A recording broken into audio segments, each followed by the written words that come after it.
Just want to say welcome to Back the Culture Show, the Jamaica National Hero series.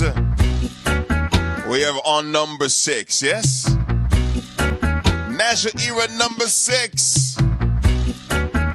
Talking about Norman Manley. As we back the culture,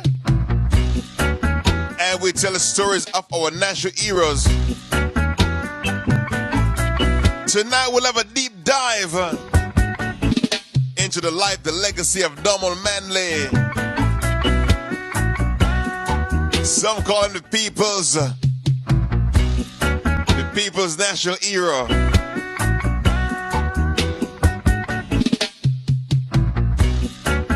But before we go any further, do me a favor real quick. Please share the feed, share the link. Tell somebody. We want the whole world right now to know the true story about our national heroes.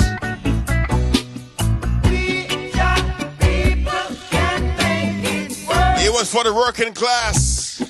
Come together and make it work. Back the Culture Show.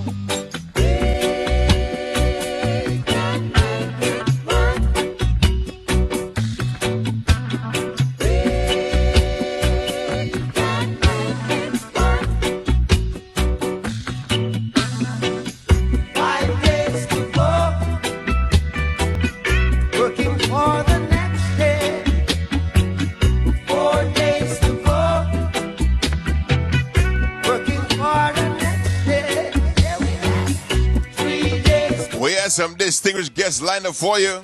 Working for the next day. 2 days to go. Working for the next day. Will be very informative. 1 day to go. As we celebrate the life of our national heroes.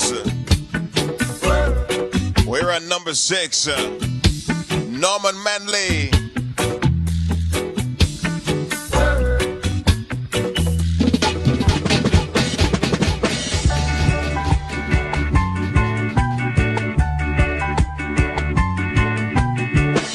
Your leader, the message. My father Banya, my father Banya, my grandmother Banya, my grandmother Banya. You will learn so much this evening. Ayana Banya, Ayana Banya, my leader Banya, my leader Banya. That's why I not live, yeah. No, I not live, yeah. He gave me a message to all those people who no love progress, who no love progress. As I said, he was a champion Juke them with land lease. of the poor. Said to juke them with land lease. Let them juke them with the pioneer poor. Juke them with the pioneer poor. We got so much in store for you. Let's get together right now as we give to you the national anthem, and then we go right into the program. So get together for the national anthem. Women, equal pay for women. Juke them with the minimum wage. Juke them with the minimum wage.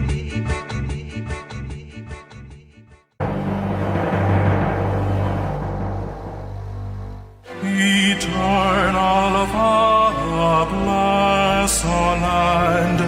Guard us with thy mighty hand. Keep us free from evil eyes. Be our light through countless eyes. To our leaders, great defender, grant true wisdom from above. Justice, truth be ours forever. Jamaica, land we love.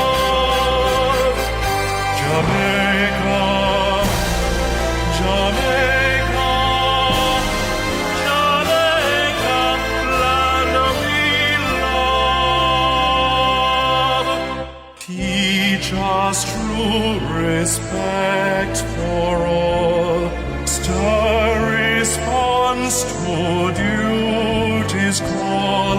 Strengthen us the weak to cherish. Give us vision lest we perish.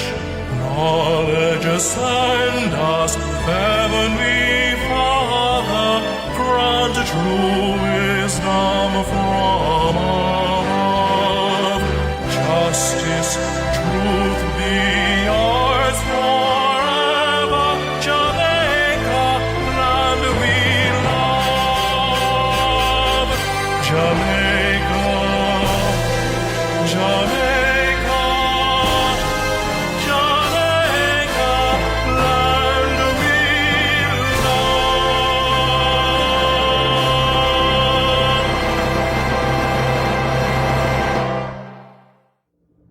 Hello, my name is Charles Smart, and I'm the creator and executive producer of the Jamaica Heroes Modernized Back the Culture Show. I'd like to express my gratitude to the group of people that work so hard to produce each of these episodes. Our advisory board members, our DJ, our crew, our panelists, and of course you, our viewers. We appreciate you watching. Since January, we've celebrated our heroes once a month in recognition of Jamaica's 60th anniversary of independence. Remember, those who built Jamaica's foundation have made it possible for us to celebrate our independence. Every month, including tonight, a panel of historians, authors, academics, dignitaries, and entertainers engage in a thorough conversation about one of our heroes. This is the 6th installment of a 7-part series, and tonight we honor Norman Washington Manley's life and his accomplishments. The Jamaica Heroes Modernized project, of which the Back the Culture show is a component, aims to modernize the Jamaica narrative, to redefine how our national heroes are portrayed, and connect the world to our culture. We are doing this in 5 different ways. Through a film series that will introduce the world to our geography, culture, lifestyle, traditions, and customs. Through original Jamaican music, through fine art paintings, one of which you see behind me, and through a digital platform where you are now viewing this. And finally, through print material that will be distributed to schools all over the island. We ask you to follow us on Instagram at Jamaica National Heroes, or log on to our website at JamaicaNationalHeroes.com to learn more about what we're doing. But for now and tonight, we kindly ask that you share the link with your friends, hit the like button, and post a comment. And don't forget to join us again on July 27th at 8 p.m. Eastern Standard Time for the series' last installment on Alexander Bustamante. Enjoy the show tonight, and thanks again for watching. Good evening. Welcome to this evening's edition of the Back the Culture series, and today we focus on Norman Washington Manley. Our panelists this evening are Maxine Henry Wilson, Vincent Morrison, as well as Professors Trevor Monroe and Anthony Oakes. Good evening to each of you and welcome. Thank you. Good evening. Good evening, everybody. Thank you for having us.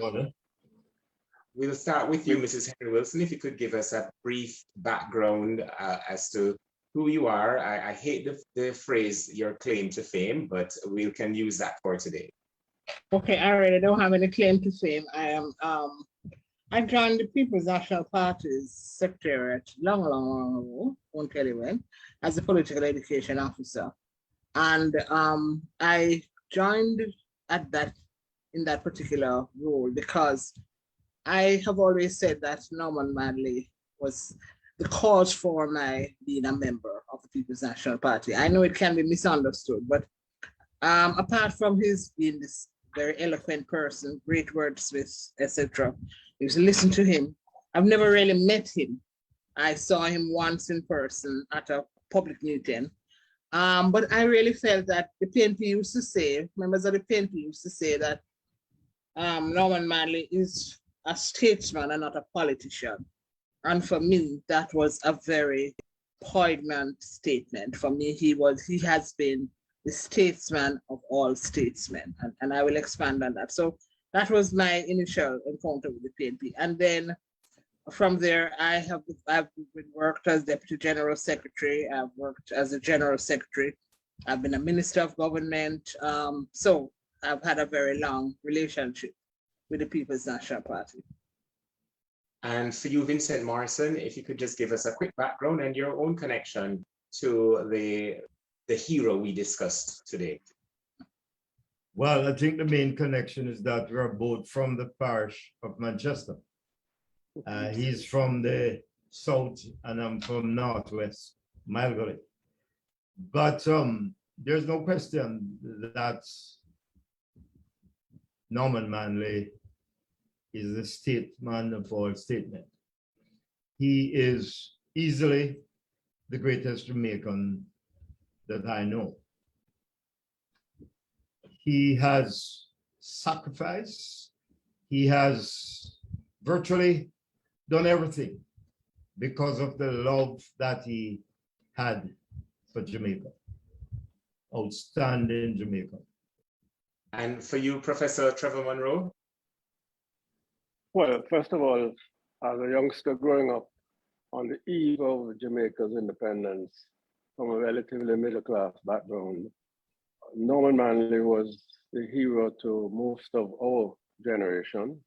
Subsequent to that, of course, when we became radicalized in confronting the inequities, the class and racial boundaries in Jamaica, we would have been far more critical of Norman Manley. And in fact, my two personal encounters with him, one as an academic, interviewing him in the late 1960s for my doctoral thesis.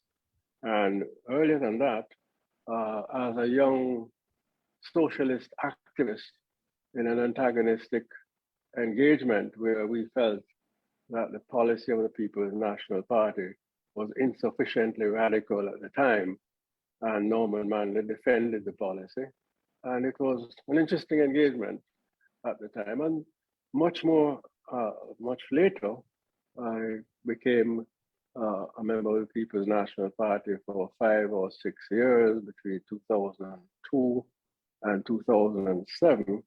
One developed a more mature view of him, and I certainly believe that our criticisms of him in the radical movement were somewhat unfair. And to that extent, I have a far more balanced view of him as a national hero of Jamaica. And like every national hero, with his faults, shortcomings, I know no human being national hero otherwise who doesn't have those. And to that extent, I celebrate him as a major founder of Jamaican nationhood.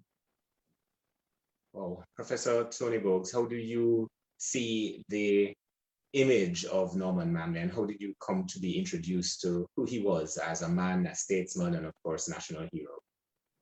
Yeah, I came to, I grew up in the 70s, came of age in the 70s, and like many young people in the 1970s, was drawn to left politics. In the 1980s, was drawn to the People's National Party after the defeat, joined the party's secretariat, if my memory serves me right, in January 1981 as a research officer, and then became political education secretary up until 1992. In that period between 1981 and 1992, I learned a great deal about Norman Manley, not just from reading Rex Knuckleford's remarkable texts, but from listening to ordinary PNP people in groups, some of them who had memories of Norman Manley, talking about him and what he represented. Also was fascinated by him when I did a very long interview with Richard Hart about the People's National Party's left. And what struck me in that interview was that despite the political disagreements, which Richard spoke very eloquently of between himself and W. Manley, there was this profound respect for N.W. Manley as a person. And that N.W. couldn't, you could disagree with him politically, but that you could not fault him as a personality or as a person of integrity in the political field. And so the impression I had of him, particularly from Richard and particularly from people in party groups and party members, was this man of ironclad integrity. That I took away. I know, people said he's a statesman and so on and so forth, but that ironclad integrity and a certain fixity of purpose, that was the word that was used about him. And that fixity of purpose, I thought, were specific qualities which were required for nation building. And therefore, he was and is, in my view, one of the most important fathers of the Jamaican nation.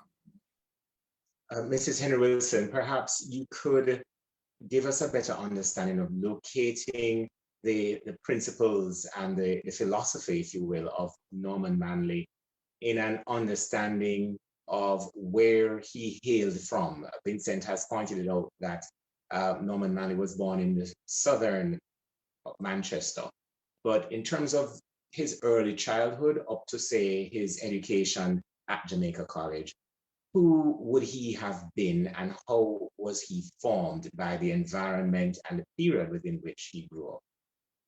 Well, the stories that are told is that, he lived in Manchester, was born in Manchester like me, and he, early in his life, his father died and they moved to Bellersgate. But throughout all of that, you see his educational prowess. He was obviously an outstanding student and an outstanding scholar. And at the time, the number of persons who entered the high school, certainly of the reputation of Jamaica College, was very limited. But he got into Jamaica College, and the JC past students are very eager and anxious to embrace him. But in addition to his intellectual prowess, he was a scholar. He was an athlete, and it's interesting to speak to persons who keep records of athletic performance, and they will tell you that it is very, very recently that somebody has been able to break his 100-yard record. So he was also he kept horses of the morning, right? Kept horses, and so he really was what you could call the quintessential Renaissance man. He had all of these dimensions to him. And then, of course, from Jamaica College, he went to war, and then he went to Oxford, outstanding legal personality. All the legal luminaries still look up to him as somebody who is path-breaking in many respects. But in addition, just some stories that are told. One of the things I used to do when I was just became acquainted with the PNP, I used to go up to Jamaica House and talk to Mrs. Carmen Gauntlet, who was his secretary of many, many years. And unfortunately, we never captured the history from people like her. But when she spoke about him, she made that kind of deification. She talked about the fact that she was an outstanding secretary, stenographer. I don't know anybody who could type as fast as she was. And I used to say to her, Mrs. Gauntlet, why you type so fast? She said, because if Mr. Manley ever gave me anything to do and I took long, when he came out and lambasted it, you would have to type a little faster. She never made an error, because she said if you put the foot stop in the wrong place, he would cross it out and you had to type it all over again. So you get the sense of somebody who is a perfectionist, and a perfectionist also not just in those kinds of details. But Keebleman spoke of him when they were trying to decide whether they were going to put houses up at Harborview. He personally went out to Harborview with the architects and all the other persons and scouted out where he thought the housing should be. He didn't leave anything to chance. He was one of those persons who was meticulous, looked at every detail, and this is always the impression I get from persons who speak with him. So you really couldn't fool around when you dealt with it. Unfortunately, that Nettleford didn't finish that series, because when you read it, you see a mind that is organized, but a mind that is visionary in the way in which, of course, as you said, there are flaws, and we can come back to those. But I think there's so much about his person, as I said, ironclad integrity, died a pauper because he just never believed that in public life you should be scrounging for yourself. So those are my kinds of recollections. Right. And Raymond, may I say something about that early experience, of which certainly allows many of the young people today to identify with this grand hero, but who was in so many ways very human. The social and political historians tell us that when his father died, and subsequent to that, he was really a rebel. At Jamaica College, he went there, and the custom of the day was that the youngsters would be bullied by the older students, and he would have none of it.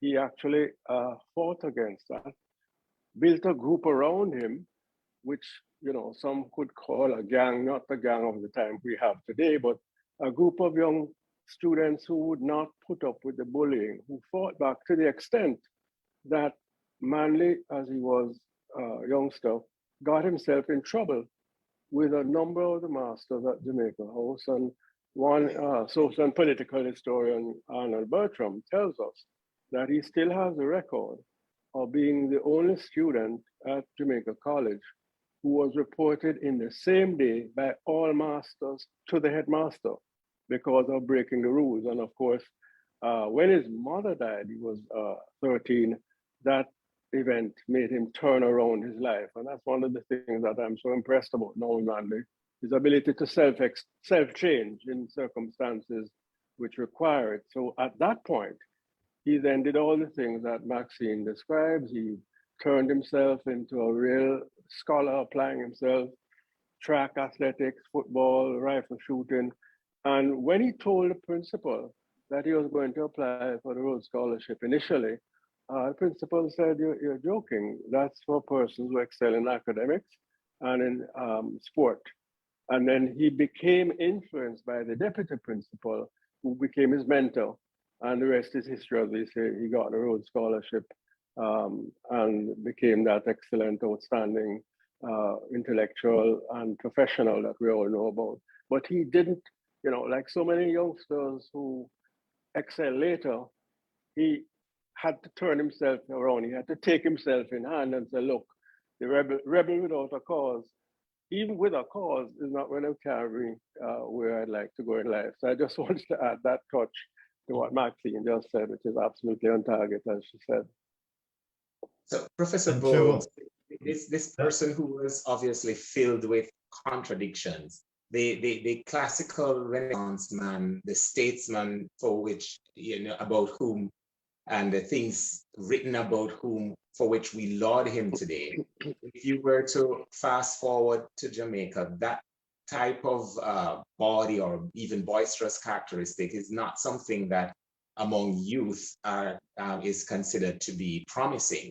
Is it perhaps part and parcel of how he experienced his adolescence and his younger adulthood and the experiences when he went off to war that would have framed who the philosopher in Norman Manley became, Professor Bowles?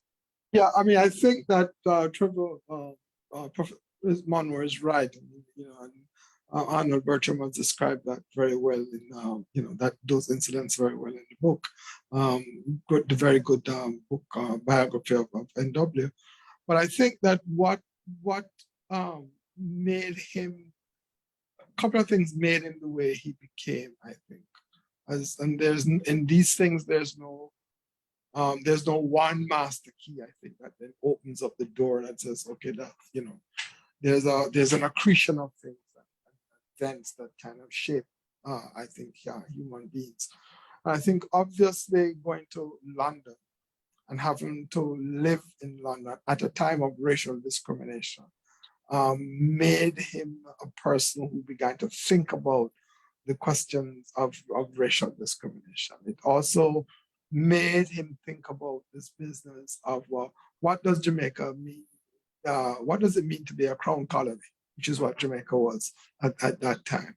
I think they going to war, what that did, fighting in war, and then the death of his brother, what that did was give him a certain kind of courage, which he always had, but which I think became much more consolidated in his life as a person, and he would always be that. He would have to, if he had to take a hard decision, he would take the hard decision.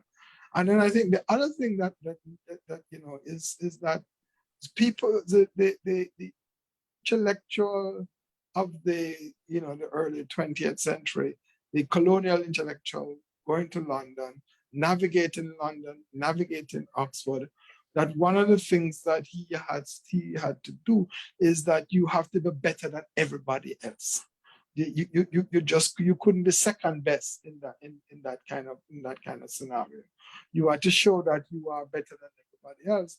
And then I think the other thing is a deep attachment to reading, which he always had, and an attachment to argument. But not just argument for argument's sake, but argument for serious sake. So I think when you look at all those things, what you're looking at is the formation of a character. But I think, to be very frank with you, that one of the things that always strikes me about him, and it strikes me when I travel in Jamaica and go through St. Catherine, is where he grew up with his mother, and that village. And because I think there's a way in which we in Jamaica don't think about what that village life means in rural Jamaica to many people and how it actually shaped them. I know it shaped me before I came to town, and I therefore think that one also has to look at that bit, not so much in Manchester, but the village in St. Catherine. Then he's going to St. Jacob High School, to St. Beckford and Smith, and then moving on to Jamaica College. So I think you look at all those things to begin to understand this character, who then comes back from Oxford as a lawyer, throws himself into law, and then makes a move from law into politics, first into social welfare, and then into politics. Let me turn to Vincent Morrison. Vincent, when you listen to the journey traced by Maxine and Trevor and Tony Bogues and the reference to the writings of Scree Bertram, Norman Manley in the early 30s is a man who had many choices, many routes he could have pursued. And then eventually he came to participate in the establishment of the People's National Party, and with a famous emphasis that he highlights to unswervingly serve the masses, or the interest rather of the masses of the people. What in him do you think drew him to that almost obsessive attention on uplifting the masses of the people, Vincent? Well, let me just put that question in context.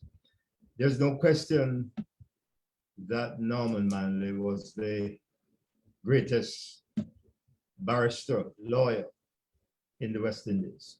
In fact, his appearance in front of one of the first lawyers who appeared before the Privy Council in London.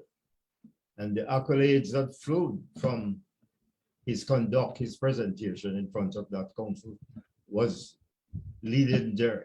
There's no question that he was just a brilliant person. The fact, though, is that as a country boy,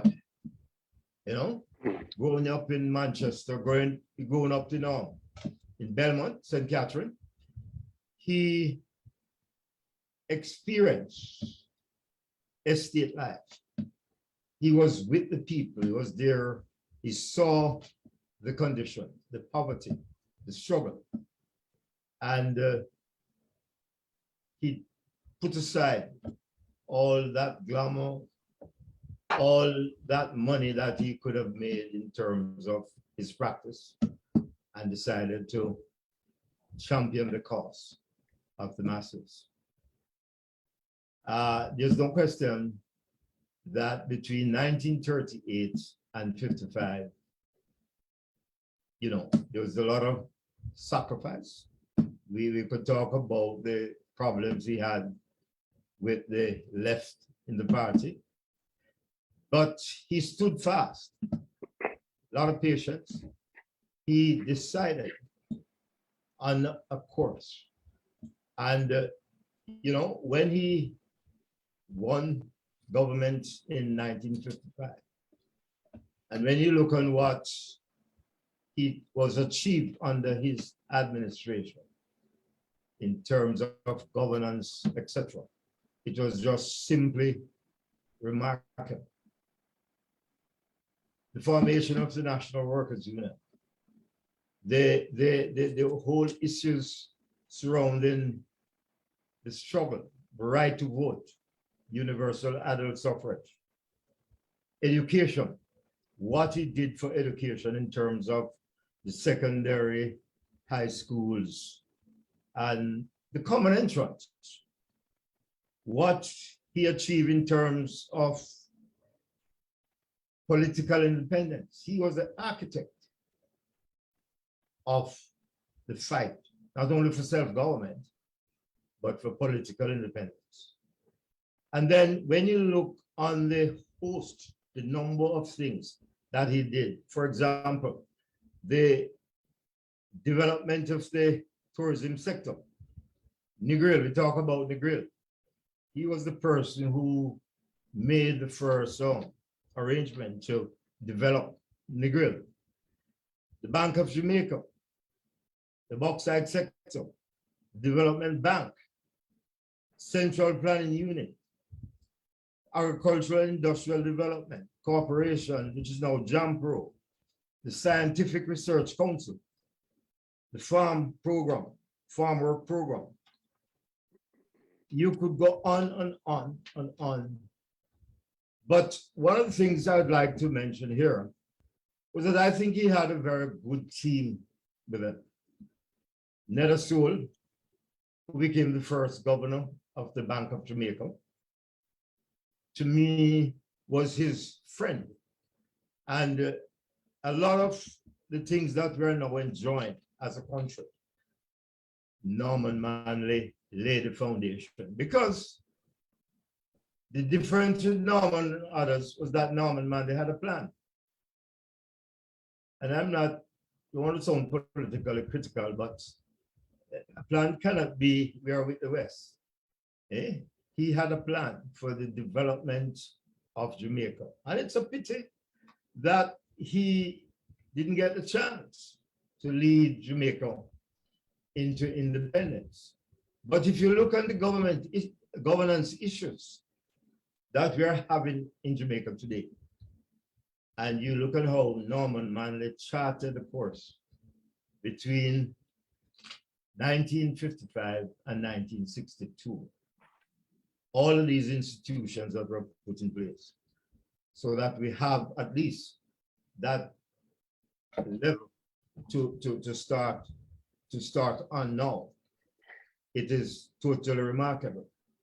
Norman Manley had made up his mind that, look, I'm going to put away my lucrative law practice, and I'm going to give my service to the people of Jamaica. And his statement when he retired in 1969, that the mission of his generation was to accomplish the whole question of political independence. And now the generation that will succeed him will now have to take on the mantle for economic independence for our country. I don't know how much we have been able to achieve that, but the question is that the foundation, the constitution, the building of Jamaica as a country, we have to say that Norman Manley gave it his all. Mrs. Henry Wilson, among the many talents that are ascribed to Norman Manley, none of them include being either an architect or an engineer. But when we listen to Vincent just now, and as he listed some of the institutions, of course, there are several stellar pieces of legislation which were championed by Norman Manley. We're told even in opposition in the first decade or so of independence, while he was leader of the opposition, would suggest someone that had already charted the essential elements and features that a nation in its infancy would require to stand up shoulder to shoulder with other nations in the global community. And most of it happened in just one term. When you think of subsequent administrations of whichever derivation in Jamaica since that time, have we been able to take the kind of steps Norman Manley would have been proud of were he still with us today? Well, you know, I really can't look on my crystal ball and and tell you, but I think there are some aspects of his life, his public life, that we have not sufficiently explored. I don't know how much scholarship is being done about it, but the period that fascinated me a lot, apart from the period when he was in government, was a period from, say, 1930 to 1944. Why? Because I think the measure of a person is how much they succeed, but also how much they may not succeed. And during that period, I think there were several, what I would call enigmatic issues. For instance, I grew up with a grandmother who did not think, who thought that Norman Manley was a traitor to Black people. Why? First of all, his pronouncements about Marcus Garvey. She always told us about that. That to me is something that we probably later can understand. But remember, Marcus Garvey had a nationalist platform as well. So what was it? What have we done the discussions around that? Secondly, there is a view that he was the one who caused Bustamante to break off from the PNP because he did not carry out some of the things that were promised. Remember, Bustamante was a member of the PNP, you know, either in form or in substance. So I'm thinking, and then he didn't succeed in his first go around at electoral politics, right, but he sustained it. These are the kinds of things I think that are the lessons that are important, especially for a PNP now. How did he sustain a movement for perhaps nearly 17 years without being in government? He lost his seat, but he kept the leadership, made the party go on. And I think that is the vision that he had, the formation of the Jamaica Welfare Limited, and how that was to, he kept saying, we are preparing to build a new Jamaica. That was the motto. So he took all the failures, the losses, and brought them forward to 1955 when he finally won. And he was only there for 7 years, but it's as if he was there for 70 years. He passed over 400 pieces of legislation. Our comrade here spoke about the institutions that he built. He was an institution builder. And then in all of that, he tried to get a handle on the economic development component with the Sir Arthur Lewis, bringing Sir Arthur Lewis to begin to formulate something that would be almost an indigenous set of principles for the economic development. Now, he didn't succeed at everything. There's a view that he should not have called the referendum. That's when I first saw him, when he was conceding defeat. But his vision was for a federal Caribbean. And then that's my understanding, and I'm not sure we have done enough work around those things. Also, the expulsion of the 4 H's, that's another kind of contradiction. I did my research in undergraduate on that, and it was fascinating, right? So I think we have to look at all the dimensions of this man to be able to understand why he was able to succeed when he came to office, and why eventually he went to London. Some people saw that as a treacherous act, that he went to London and allowed them to give us independence. We felt he should have stayed in power until his term was up, and then he could have called an election. So I think there are all these dimensions that explain this person. Almost, we can't quite understand some of the things, but I think it is a coming together of all of that that makes me, for example, regard him as a real national hero. It was not only when he won, it was also when he lost that he thought of what was the best interest of the Jamaican people. Professor Monroe, when Mrs. Henry Wilson spoke just now, and she mentioned the episodes of failure, which were significant over a long period of time. Firstly, of having championed universal adult suffrage and then not winning a general election until 1955, having lost his own seat.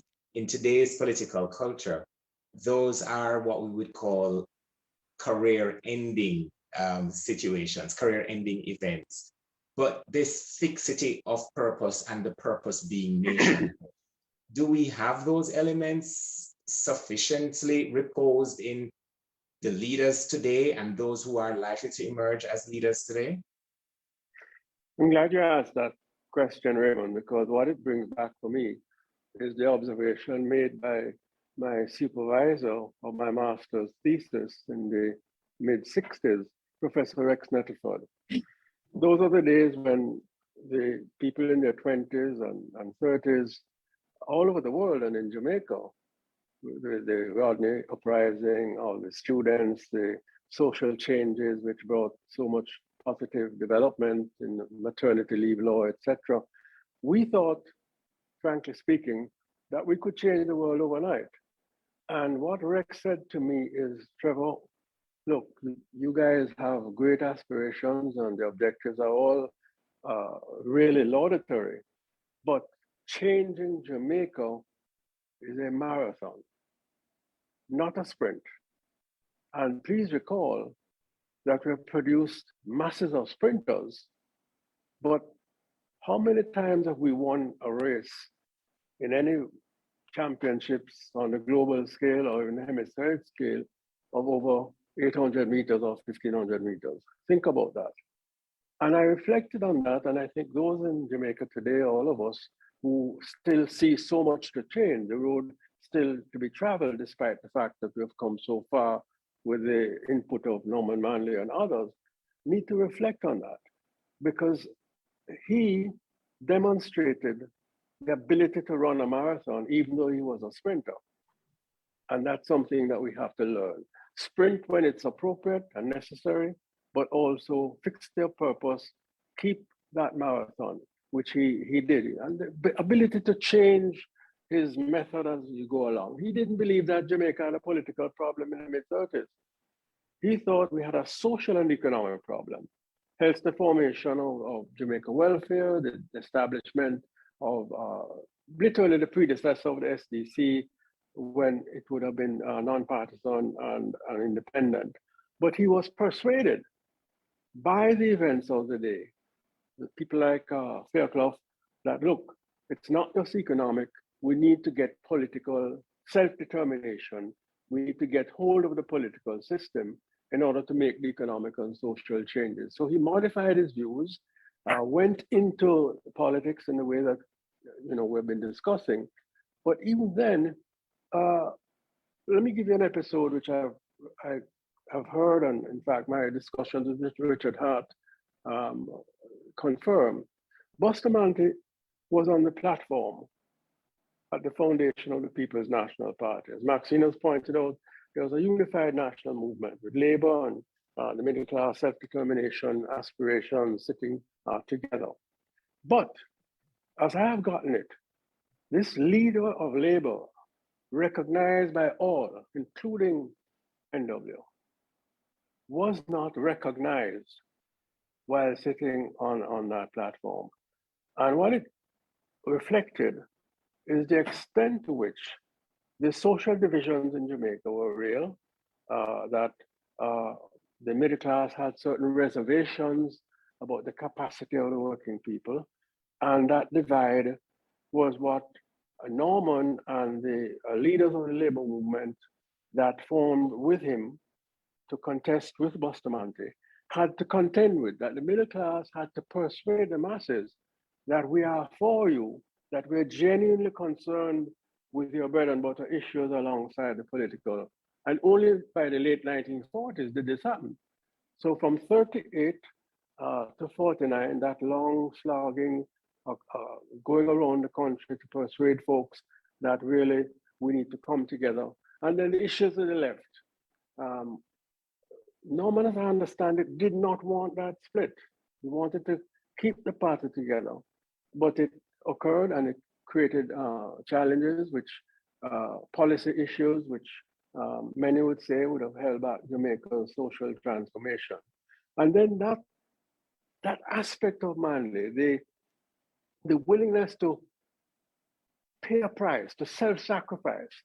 Here's a man at the peak of his professional career.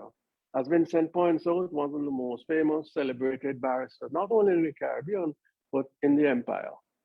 But he subordinates the self-interest in pursuing that very lucrative and successful career to the people's cause. And in fact, there's a quotation which we see where he said, in the 30s, I want to find a purpose beyond my own self-advancement and my own professionalism. And that purpose was the people's cause. And two other occasions, his philosophical commitment to democracy overpowered his personal interest in power.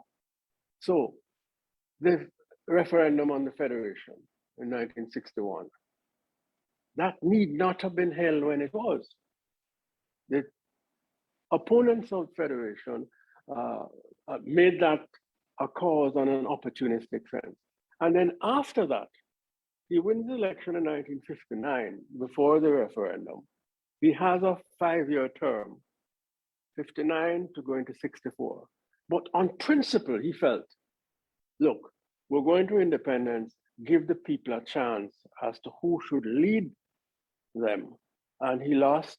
And therefore, one of the ironies is that the person who most promoted self-government and independence never became Prime Minister of Jamaica. And that's a price he was willing to pay. And it's a lesson for all of us. Career, yes. Self-advancement, yes. But if we're going to change our country for the better, then we need to balance and subordinate that to service to the people at some point. And Norman Manley is the exemplar of that, despite the criticisms as I had of him. He was very upset by them, by the way. In fact, in that conference in 1964, when the young socialist students from the university, I was not yet 20, challenged him. And he it's the first and last time I've heard the term.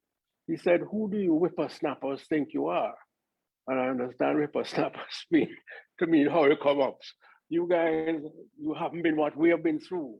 And you're coming to tell us now about our land reform policy not being radical enough, that the country is still too much of the land in the hands of the minority, and we needed to divide it up. And on reflection, our perspectives are insufficiently appreciative of what the national movement had to go through, Manley's personal sacrifices and others, to bring Jamaica to independence and to where social reforms became possible in subsequent administrations. So I thought I'd mention that the marathon he started, transforming from a sprinter to carry us and to lead us to where we were, so that in the road which remains to be traveled, we need to learn as well. It's likely to be a continuation of the marathon rather than a sprint. That marathon, Professor Tony Boggs maybe may say, is an illustration in arrested development.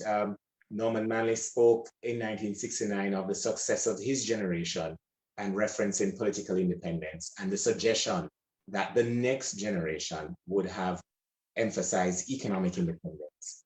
A series of generations of leaders later, economic independence, insofar as it exists, is still not, it has still escaped Jamaica. I'd like to hear your comments on that as we close the round with also a reference throughout history of great leaders who take their people or their following to a point, but not able to participate beyond that point, starting with the biblical example of Moses and several others. Is it almost predestiny, Professor Boggs, for the archetype leader that transforms and sets the path to transformation to not actually lead that transformation? And which generation exactly was he speaking to with reference to the economic independence? Yeah. Thank you, Raymond. Couple of things. One is that I don't think NW himself would have believed in predestination or in fate. I think for him, the question was always, how do we make our way in this place? And we may have limitations or circumstances that may and obstacles, but that we always have to confront them and try and make our way. And the second point I would want to make is, and before I come to what you say, it has to do with what Maxine Henry has said about failure. I think it's important to understand between the 30s and 1944 that N.W. Manley himself, and I'm not convinced of this, did not really think about a political party as such. That what he was thinking about was a national movement. And that therefore he structured the People's National Party. When you look at the work, the rules that govern groups, when you look at the democratic structure of the party that he laid down, it was about how to pull people in, not for election, but to build them, what he called, in his words, to build a certain kind of organized politics. For what objective? For what he called, that here I quote him, the attainment of nationality. It is only after Adam's suffrage in 44 that he begins and if you read the documents carefully and the debates inside the party, you would see that he's beginning to think about, okay, we now have to turn this thing to an electoral machine. And one of the reasons he doesn't win in 44 in election is that he is not organized as an election. The party is not organized that way. It is organized as a national movement where the party groups, when you look at their agenda, is about what? Relationship to the community and political education. 2 items on every party, on every party group agenda. Because for him, it was a question of a certain kind of organized politics. And I think that what I think is important for our generation, or well, not mine, but for another generation, is to actually begin to think about politics as an organized venture for the attainment of something, not politics as a kind of catch-a-sugar game in which it's about branding mostly or consumer this and is about the seizure of state power, not for the transformation of Jamaica, but actually for a certain kind of self-aggrandizement. And so that I think one of the things, if you're thinking about economic independence, is that you do not have economic independence without a certain kind of political structure, certain sense of politics about how to organize the society and so on. And that one of the things that we might want to think about is that economic independence and quote sovereignty of independence might be very difficult in a globalized world. And we have to think through, okay, how do you manage that? What are the things you need to do and so on? What things you need to keep so that your sovereignty of self and the sovereignty of society. But also then very importantly, what is the kind of politics that goes along with that? Because NW was seen as a statesman because in my view, he practiced a certain kind of politics. And at the heart of that, the practice of that politics was a firm commitment to what? To making sure that the masses of the Jamaican people in his vision was that interest was always represented first. And then secondly, that it was a practice of democracy, deep democracy, even when you are going to lose, right? Even when people are going to say you are this. I mean, there is a letter between him and C.L.R. James, and C.L.R. James was the secretary of the West Indian Federal Party at the time. And when NW announces that he's going to go to the election, C.L.R. James and a whole host of people in the Caribbean wrote him and said, what are you thinking of? Are you half crazy? You can't be thinking about that. If you lose, we will then have Bustamante and the Federation will then be mashed up. And NW wrote back to James a very long letter and said, you obviously don't understand the principle of democracy. That if we say that we are going to do this, and we are going to, and that's the direction we are going to go, then I'm not that I don't care what happens, but whatever the consequences, then we have to stand for it. And it is that, to me, it is a certain integrity in politics, a certain way of thinking about democracy, a certain way of thinking about politics itself as a good. This is not just as a career, but politics as a public service, and therefore good, a public good. That to me is a kind of hallmark. And if we are trying to think about today and change in Jamaica, and using Trevor's phrase, running the marathon. The question of the marathon is, what are the modalities? What is the style in which you're going to run that marathon? And you have to run that marathon, in my view, in the style of N.W. Manley. We can criticize him, right? Because as we say, nobody is flawless. But he has left us, in my view, a legacy of a certain kind of political life, which I think it behoves us in the 21st century to pay a great deal of attention to. Among the panel is a former general secretary of the political organization that bears Norman Manley's very philosophical and intellectual DNA. And she will also tell you, I am sure, that part of the process of achieving these noble ideals requires state office, which requires political organizations to win. Can there, in the concept of a marathon for national development, Maxine Henry Wilson, be some accommodation for, shall we say, expected defeat at the polls, but still a commitment that inspires and brings state actors and stakeholders together to achieve a national good? There are one or two things that I may not agree with. For example, I agree that Norman Manley may not have thought about politics qua politics, but I think he thought very deeply about the interests of the masses of the people, which to me is politics. And yes. His organization of the PNP was not that it was quintessentially an electoral machine, but because of how it was organized, it is the most effective electoral machine if we use it the way that he did. Because remember, his thing about 7 people in a group was because those 7 persons represented particular social interests. You should go into your community and find out who are the main constituents, and I don't mean here politically, but you remember they had the burial scheme, and they had the where you save your money, St. Mary, and the formation of the credit union. You were to go into your community and find those social actors and bring representatives into the organization. Those 7 people in each group should then be your electoral workers. Now, I am fascinated by the fact that the PNP of today does not know that. And when I see some of what we're doing, where we are superimposing on the party organization what we call party workers, I don't think that we are carrying forward what is the essential vision and mission of the People's National Party. And this is where I have a difference in some of what I see what is going on. The People's National Party is not an electoral machine per se, but it has the capacity to convert itself into an election machine after you have done the organizational work. And I believe we need to go back to that principle.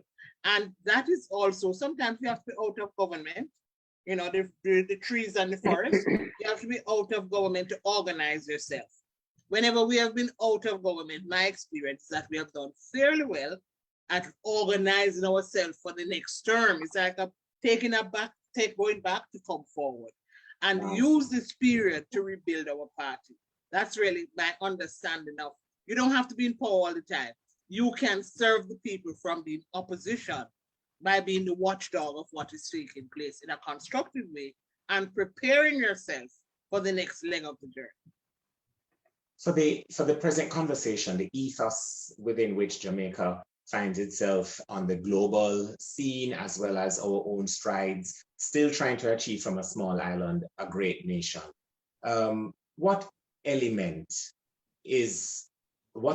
of Norman Manley's do you believe, sticking with you still, Maxine, and then to the other panelists as we close. What element of Norman Manley is most needed, most applicable to the times? Maybe I can jump off on what Tony to spoke Maxine about, first. Okay. the Yes. democracy of the party and the party as a leader of the democratic process in Jamaica, which here means representing first the interests of the Jamaican people. All right. Trevor? I think Norman Manley's recognition that the party was not to be the be-all and the end-all. Recall that the fact that Jamaica achieved universal adult suffrage in 1944, the first predominantly Black country in the entire world to get adult suffrage, that historic achievement was done because the party recognized and forged partnerships with independent, what we would call today, civil society organizations. The Jamaica Agricultural Society, a very remarkable group called the Federation of Citizens Associations, played such a crucial role in that coalition, which had the party in there, but the party was not seeking to undermine, to take over, or subordinate these other independent organizations. And I believe that in the changed times of the 21st century, where in most countries, the political parties have become far narrower in terms of public trust and confidence, and where so many young people and older people find a way to make a contribution through civil society organizations or civil society bodies or citizens associations, anti-corruption groups, you name it, trade unions, that these have a critical role. Norman Manley recognized that, worked with them, and so in fact, should most political parties in most countries are finding it necessary to do. So it's not only with the PNP, but the Jamaica Labour Party, any other political organization have to acknowledge Manley's legacy in partnering with them as independent entities with their own specific purposes, but joining where there's a common endeavor to make the masses of our people better off, empower them, as well as improve their economic and social conditions. That's one of the important lessons that I derive. And his concern, very few people recognize this, at the making of our independence constitution, one of the issues that's going to come up for debate in the coming weeks and months is the relative dominance of the Prime Minister over the entire government's apparatus. A huge debate in the Independence Constitution Making Committee. Norman Manley said, we have to make sure that there are checks and balances which do not allow the Prime Minister to become what the first Vice President of the People's National Party said he should be at the time, with Isaac, a constitutional dictator, agreed to by Edward Seago. Both said, look, whatever you want to say about this constitution, it needs to recognize that the Prime Minister is a constitutional dictator for 5 years. Norman Manley says, no, that should not be so. Ultimately, he lost that debate because the Jamaican Prime Minister, unlike the Prime Ministers in all the Caribbean territories, is able to have an absolute power to dissolve the Parliament if in his own party, persons were to say, Prime Minister, we really want to change for somebody else in our party, as happened to Boris Johnson a few weeks ago in the UK or Margaret Thatcher earlier on. Jamaican Prime Minister could say, okay, you don't want me, now call election right now. The Governor General, the head of state, has no option to say, no, let us see who comes out victorious in the parliamentary party's discussion and decision. So he lost that debate and it's coming up again. How do we ensure that our democracy does not concentrate too much power in a prime minister, but that the parliament has capability and the people have capability to hold both to account? Vincent Morrison, what element of Norman Manley is most needed today? Well, I just want to back up a bit. Historically, the first collective labor agreement that was signed in the sugar industry was done by Norman Manley on behalf of the Bustamante Industrial Trade Union. And that was done when Bustamante was in detention or Park County. I want to make the point though that Manley was not a communist, and I don't know, that bus that drove from Southeast Clarendon to Wharf to look on that ship was that Russian ship that came to buy pimento. That was a dagger. Huh? In terms of Norman Manley, when you talk about his integrity, his honesty, his commitment, that is what is lacking in Jamaica today. And I believe, I don't know how we're going to get back to those days or those ideals, but we cannot run a nation unless we are true to ourselves.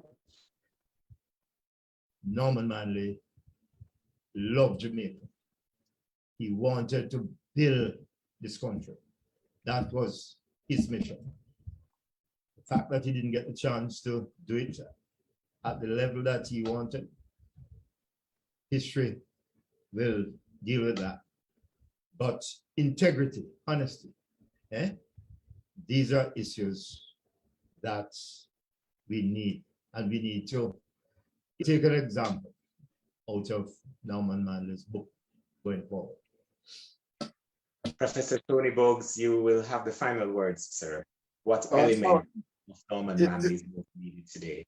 I think there are two things. One, where I began, ironclad integrity. That politics is not a career for self and for self-riches. Let's put it that way. And that the state, the Jamaican state, we should not be used as personal checkbooks to enrich people. So that I think is really very important.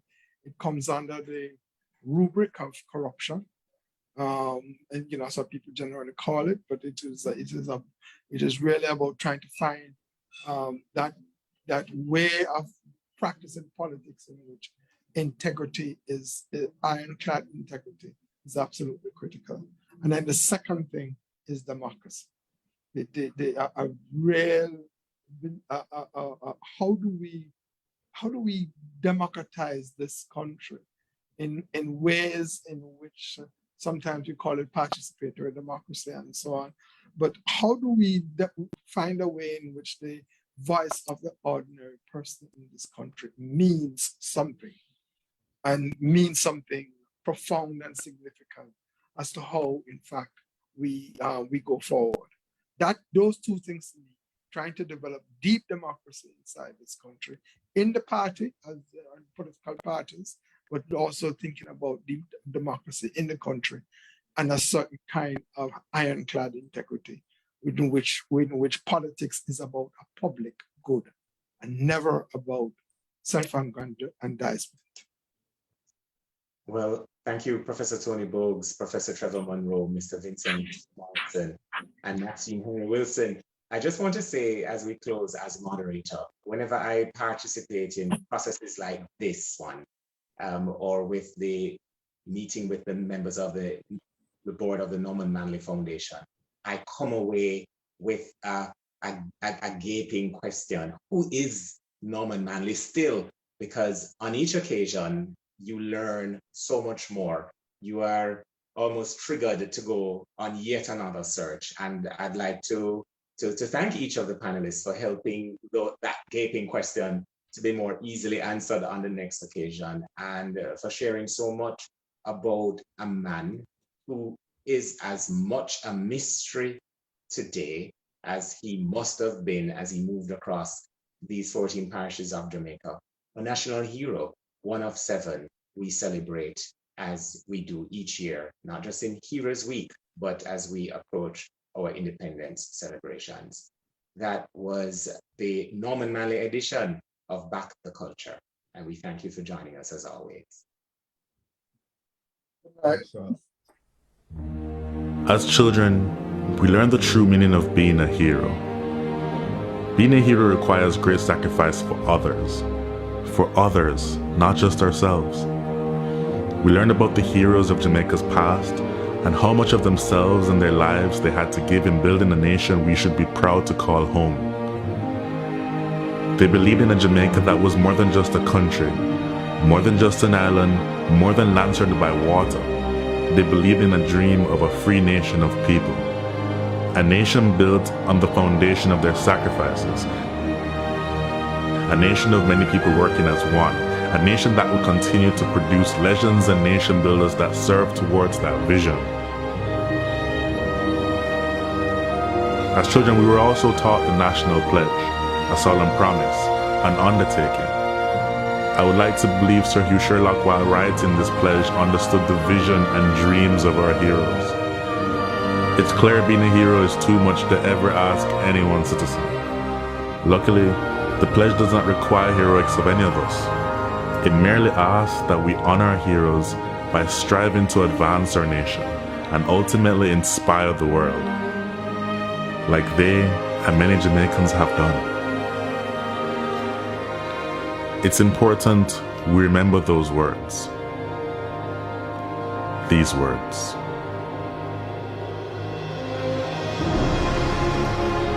Before God and all mankind, I pledge love and loyalty of my heart, the wisdom and courage of my mind, the strength and vigor of my body in service of my fellow citizens.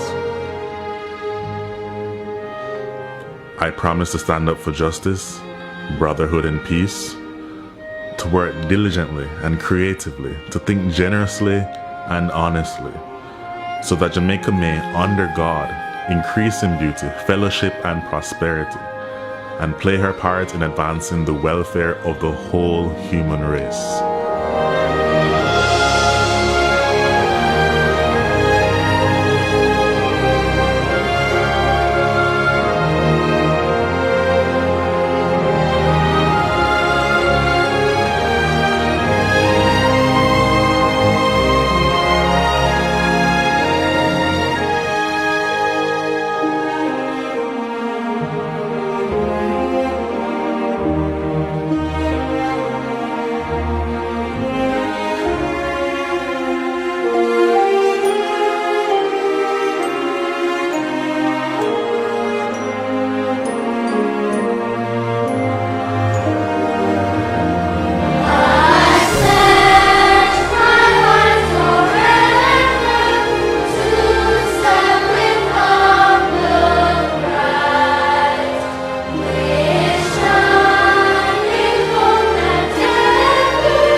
If you are like me, a Jamaican born and raised on this land, maybe you will remember saying those words, singing that song in a classroom or some general assembly.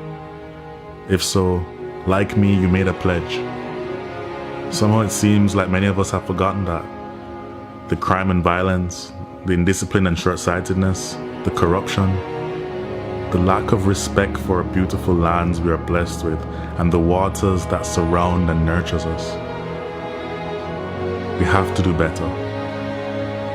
Let us honor our heroes so that they would not have sacrificed so much in vain. I hope this video can make a difference to even one soul. If so, it would all be worth it.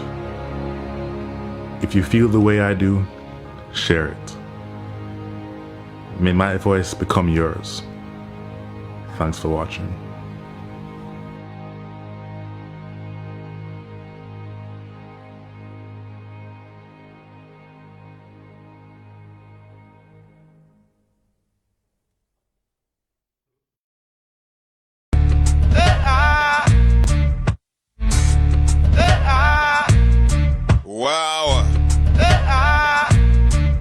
What can I say? I'm like a basket that has been filled to the brim. Thank you to all the distinguished guests for such a great information. I'm truly feeling filled right now with all the knowledge I've just gained. Of course, about Norman Manley as we celebrate our Back to Culture show. Thank you to all the wonderful viewers and listeners around the world. We say thank you. So I'm going to close off right now with around 3 songs or so. Once again, thank you to the team. Everything was just so wonderfully presented, from the national pledge to the national anthem to our speakers. It has been just a great presentation. So I say thank you to Charles and the entire team for putting together this great presentation as we continue the National Hero series as we celebrate Jamaica National Hero. Back in the Culture Show. Our motto, out of many, one people. Beautiful people. People of different colors, different shades, different races, but we are one. We love, we laugh, we cry. We smile, we frown, we sigh. We believe, we know we're right. No matter what they taught us or how we were brought up, yeah. We dream, we hope, we pray. We work, we toil, we play. We bleed, we grieve, we fight. No matter where we come from, this is my assumption. People of a different color, pray to a different day. Find a way to get along with each other. Do it for the children's sake. People of a different color, pray to a different day. Find a way to get along with each other.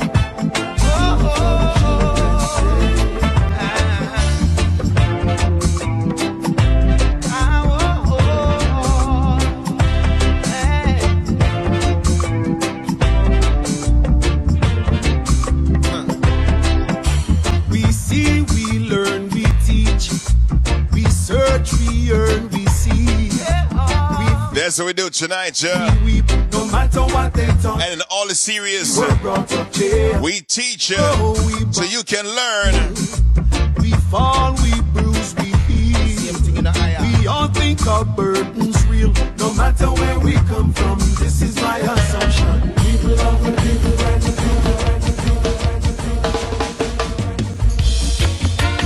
Yes, me, I stay, yes. Now gone away now. Yes, me, I stay. Jamaica land we love. I wouldn't want to run away. That's a no-no. Oh. Yes, I'm me born and raised. Yes, I'm me grow. Oh. So no politician and no tribal war. Not even immigration couldn't keep me from That place, away from this land of sunshine and lots of beautiful people. Away from this land, yes. Good life with reggae music. there are a lot of beautiful places in the world, but none compare Can't stay away. to our land of love. The system is one big hustling.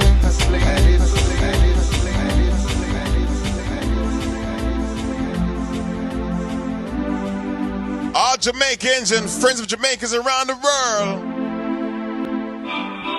Me love Jamaica, me not sell out. Them try clip we wings, somehow we can't fly out. But when we there yard, nothing nice like Jamaica. Roast breadfruit and banana. Under the tree with a glass of lemonade. Jumping at the river when me ready for bed.